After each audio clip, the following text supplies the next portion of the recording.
அடுத்த பதத்தை அவர்களுக்கு தாங்கள் வளர்ந்த முத்தமிழ் பேரவையின் குழுவினர் அனைவருக்கும் எனது சிறப்பின் வணக்கம்.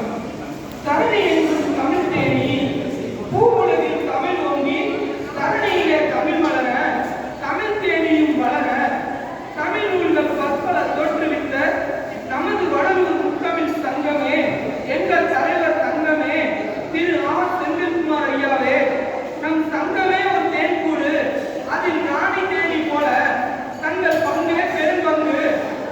இதில் நேரம் சொல்ல உங்களுக்கு உறுதுணையாய் நின்றவர்களே ராஜா தேனி மற்றும் உறுப்பினரான நாங்களோ சிப்பாய் தேனி. நமது கூட்டு முயற்சியை இந்நூல் வெளியீடு தரணி எங்கும் இந்நூல் நீர் போல பாயட்டும், தமிழ் படித்தோர் படிக்கட்டும், தமிழ் பூஞ்சோலையாய் மலரட்டும், தமிழ் தேனி போல இந்நூல் பரவட்டும். நன்றி.